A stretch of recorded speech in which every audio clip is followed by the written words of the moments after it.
আসসালামু আলাইকুম, ঈদ মোবারক। পবিত্র ঈদুল আজহার শুভেচ্ছা জানিয়ে এটিএন বাংলা সংবাদে সবাইকে স্বাগত জানাচ্ছি ফাতিহা শাফি। শুরুতেই জানিয়ে দিচ্ছি বিআরবি কেবল সংবাদ শিরোনামগুলো।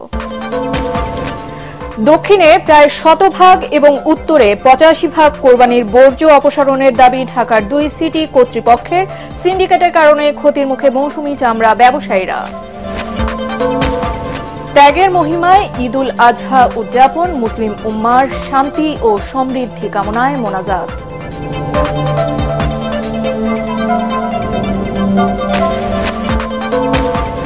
নানা প্রতিকূলতার বিচারে এপ্রিলে নির্বাচনের ঘোষণা সরকারের সুচিন্তিত সিদ্ধান্ত নয় বললেন মির্জা ফখরুল।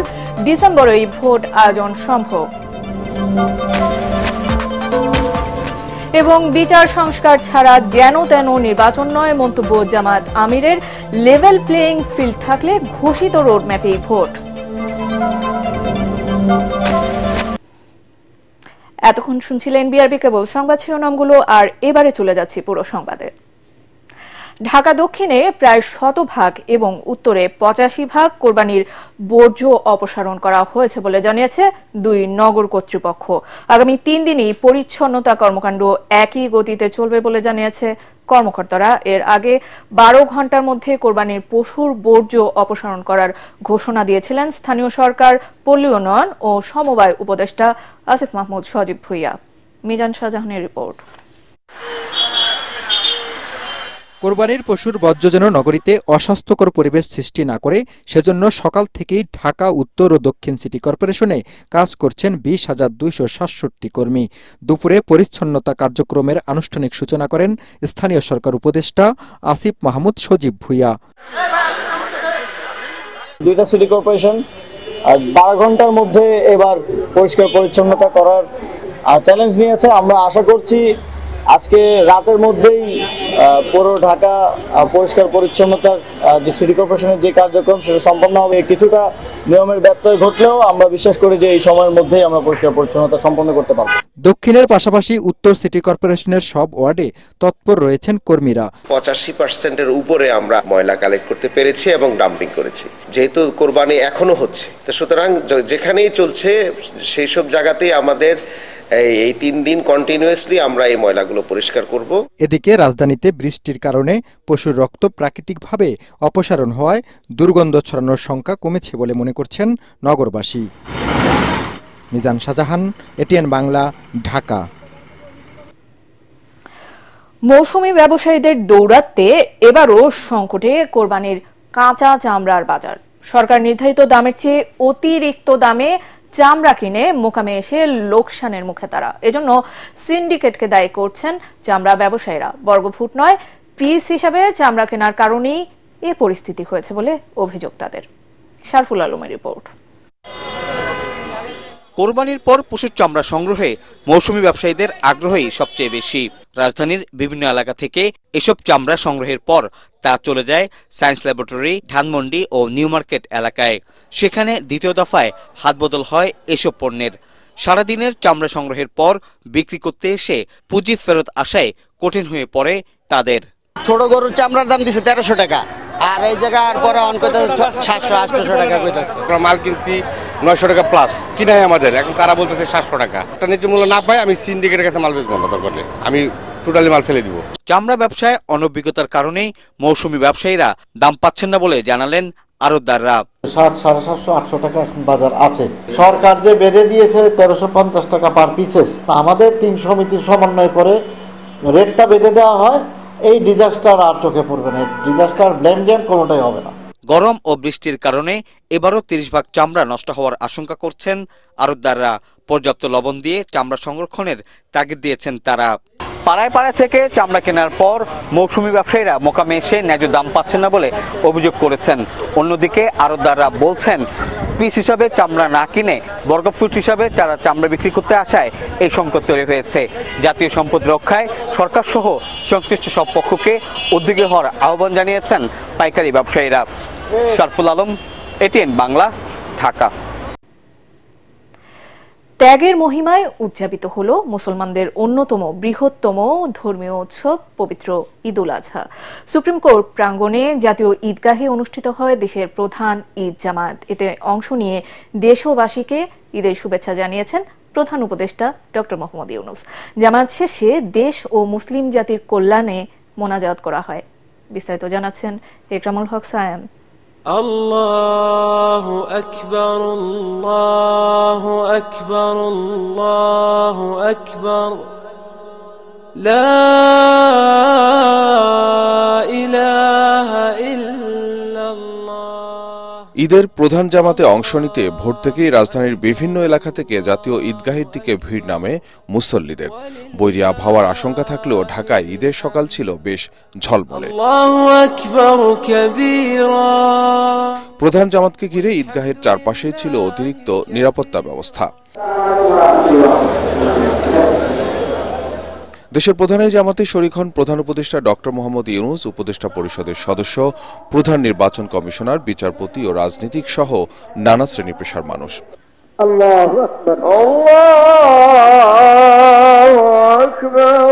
নির্ধারিত সময় সকাল 7:30টার কিছু সময় পর শুরু হয় ঈদ জামাত। ধনী গরিব সহ সর্বস্তরের মানুষ নামাজ আদায় করেন এক কাতারে। জামাতের ইমামতি করেন বায়তুল মুকাররম জাতীয় মসজিদের খতিব মুফতি মোহাম্মদ আব্দুল মালেক। নামাজ শেষে খুতবা ও দোয়া পরিচালনা করেন তিনি। এ সময় সংক্ষিপ্ত ঈদ শুভেচ্ছা জানান প্রধান উপদেষ্টা ডক্টর মোহাম্মদ ইউনূস।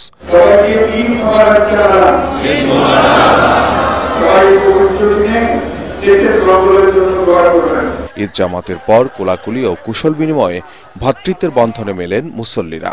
অত্যন্ত পরিবেশটা চমৎকার ছিল। ফিলিস্তিনে নির্যাতিত আমাদের ভাই ও বোনেদের জন্য দোয়া করেছি। প্রত্যেক বছর চেষ্টা করি যে যদি ঢাকায় থাকি তাহলে নামাজ পড়ার, কারণ এই পরিবেশটা আর কোথাও পাওয়া যায় না। পশু কুরবানির সঠিক তাৎপর্য বাস্তব জীবনে অনুসরণ করার প্রত্যয় জানান তারা। আমাদের কোরবানি যদি আল্লাহকে খুশি করার জন্য হয় তাহলে আমাদের কোরবানি আল্লাহ তাআলার কাছে কবুল হবে। ঈদুল আজহার কুরবানি হচ্ছে ত্যাগ এবং উজ্জীবিত হওয়া। আল্লাহ তাআলা বলছে ঈদ হলো বড় সুন্নত, হলো মানুষকে মাফ করে দেওয়া। জাতীয় ঈদগাহে একসঙ্গে 35,000 মুসল্লি নামাজ আদায়ের ব্যবস্থা করে ঢাকা দক্ষিণ সিটি কর্পোরেশন। নারীদের জন্যও ছিল আলাদা নামাজ আদায়ের ব্যবস্থা। আজ থেকে বহু বছর আগে আল্লাহর আনুগত্য আর ত্যাগের অপূর্ব এক দৃষ্টান্ত রেখেছিলেন মুসলিম জাতির আদি পিতা হযরত ইব্রাহিম আলাইহিস সালাম। তার অনুসরণেই প্রতি বছর পশু কুরবানি দিয়ে ঈদুল আজহা উদযাপন করেন মুসলমানরা। কেবল পশু কুরবানি নয়, আল্লাহর বিধান অনুসরণ করা এবং তার সন্তুষ্টি অর্জন করে নিজেদের জীবনকে আলোকিত আর উদ্ভাসিত করাই মুসলিমদের এই আয়োজনের লক্ষ্য। একরামুল হক সায়েম, এটিএন বাংলা, ঢাকা। পবিত্র ঈদুল আজহা উপলক্ষে দুপুরে রাষ্ট্রীয় অতিথি ভবন যমুনায় প্রধান উপদেষ্টা প্রফেসর মোহাম্মদ ইউনূসের সঙ্গে সস্ত্রীক সাক্ষাৎ করেছেন সেনাপ্রধান জেনারেল ওয়াকারুজ্জামান। এরপর যমুনায় প্রধান উপদেষ্টার সঙ্গে সস্ত্রীক সাক্ষাৎ করেন নৌবাহিনী প্রধান অ্যাডমিরাল এম নাজমুল হাসান।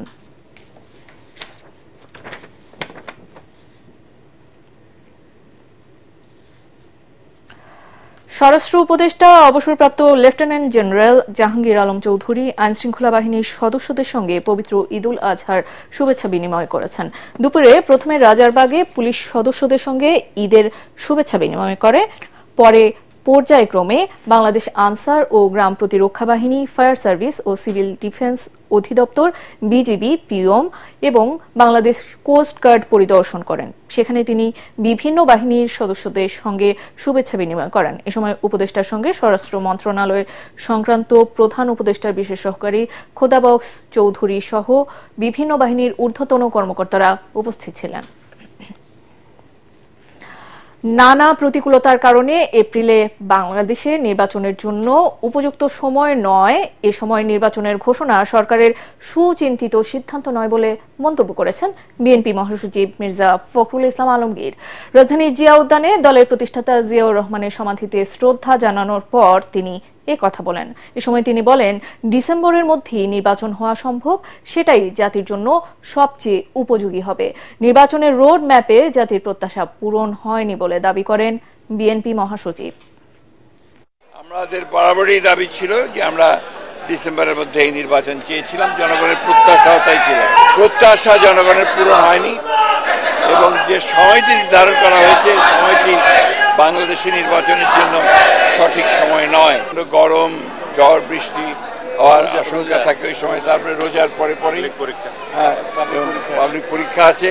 সুতরাং সময়টা খুব চিন্তা করে দেওয়া হয়েছে বলে আমাদের কাছে মনে হয় না। ডিসেম্বরেই নির্বাচন হওয়া সম্ভব এবং সেটাই জাতির জন্য সবচেয়ে উপযোগী হবে। জাতি যেন তেন নির্বাচন চায় না। বিচার সংস্কার, জুলাই ঘোষণাপত্র ও ভোটের লেভেল প্লেইং ফিল্ড থাকলেই রোড ম্যাপ অনুযায়ী নির্বাচন সম্ভব বলে মন্তব্য করেছেন জামায়াতে ইসলামের আমির ডাক্তার শফিকুর রহমান। নিজ নির্বাচনী এলাকা মৌলভীবাজারের কুলাউড়ার তুলাপুরে ঈদের নামাজ শেষে সাংবাদিকদের সাথে আলাপকালে তিনি এসব কথা বলেন। পরে স্থানীয়দের সাথে কুশল বিনিময় করেন জামায়াতের আমির। সুষ্ঠু একটা নির্বাচনের জন্য আমরা 4টা কথা বলেছি। সংস্কারটা হতে হবে, বিচার দৃশ্যমান হবে, তারপরে জুলাই ঘোষণা যেটা সেটা হবে, এরপরে নির্বাচনের সমতল মাঠ, সবার জন্য সমান মাঠ তৈরি করতে হবে। উনি ঘোষণা দিয়েছেন একটা তারিখের, কিন্তু এই সুযোগগুলো সৃষ্টি না করলে একটা অর্থবহ নির্বাচন হবে না, আর জাতি যেন তেন কোনো নির্বাচন চায় না। ধর্মীয় ভাব গাম্ভীর্যে সারা দেশে ঈদুল আজহার নামাজ অনুষ্ঠিত হয়েছে। বিভিন্ন রাজনৈতিক সংগঠনের নেতৃবৃন্দ সহ দেশের বিভিন্ন জেলার মুসল্লিরা এ জামাতে অংশ নেন। দেশের সমৃদ্ধি ও শান্তি কামনায় মোনাজাত করা হয়। প্রতিনিধিদের পাঠানো তথ্য নিয়ে রিপোর্ট করছেন শারফুল আলম।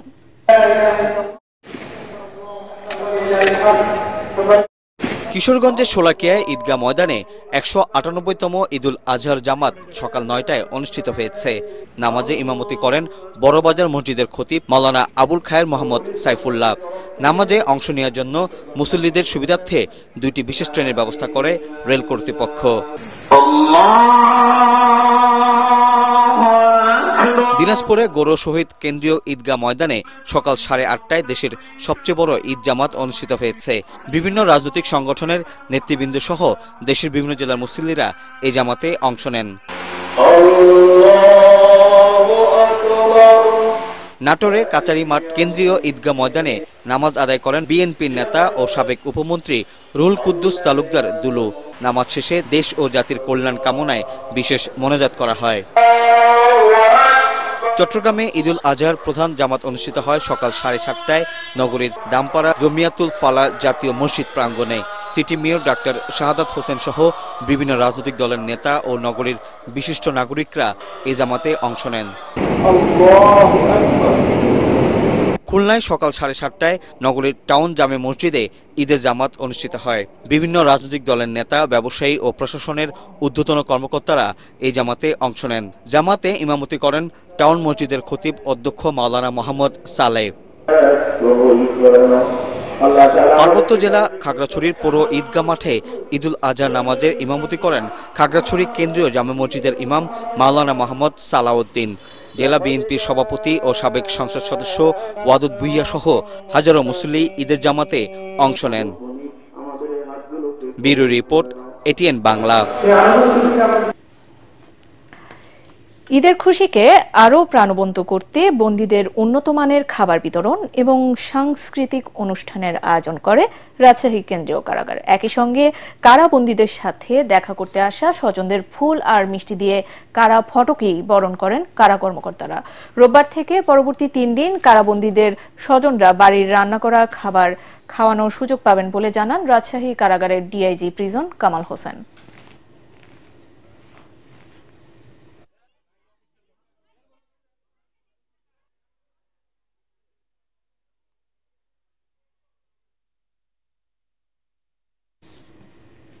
এ পর্যায়ে থাকছে আল আরাফা ইসলামী ব্যাংক অর্থ সংবাদ।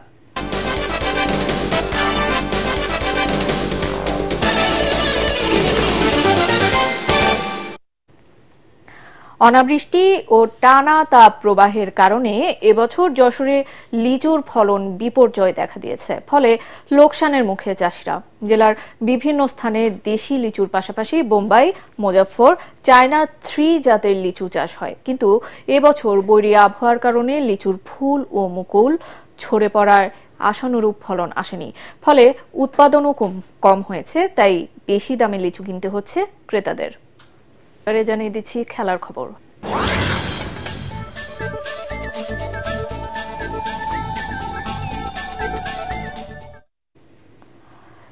ঈদের দিনেও অনুশীলন করলেন জাতীয় ফুটবল দলের সদস্যরা।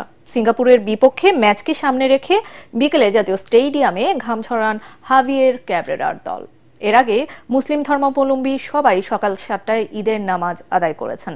বাংলাদেশ দল রাজধানী ঢাকার শাহবাগ গিয়ে হোটেল ইন্টারকন্টিনেন্টালে অবস্থান করছে।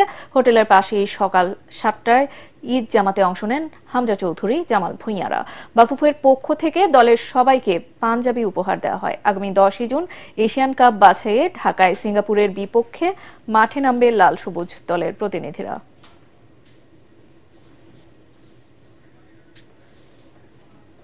সংবাদ শেষ করছি, তার আগে বিআরবি কেবল সংবাদ শিরোনামগুলো জানিয়ে দিচ্ছে আরো একবার।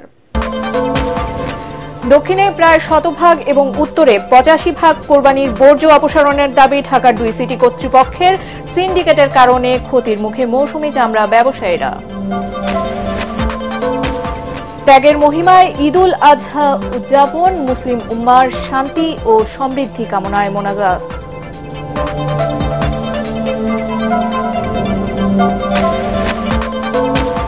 নানা প্রতিকূলতার বিচারে এপ্রিলে নির্বাচনের ঘোষণা সরকারের সুচিন্তিত সিদ্ধান্ত নয়, বললেন মির্জা ফখরুল। ডিসেম্বরেই ভোট আয়োজন সম্ভব। এবং বিচার সংস্কার ছাড়া যেন তেন নির্বাচন নয় মন্তব্য জামায়াত আমিরের। লেভেল প্লেইং ফিল্ড থাকলে ঘোষিত রোড ম্যাপেই ভোট। আর এই ছিল এখনকার মতো। রইল পরবর্তী সংবাদ দেখার আমন্ত্রণ। এটিএন বাংলা সংবাদ ইউটিউবে দেখতে ব্রাউজ করুন youtube/ATN বাংলা নিউজ। সাথে থাকার জন্য ধন্যবাদ।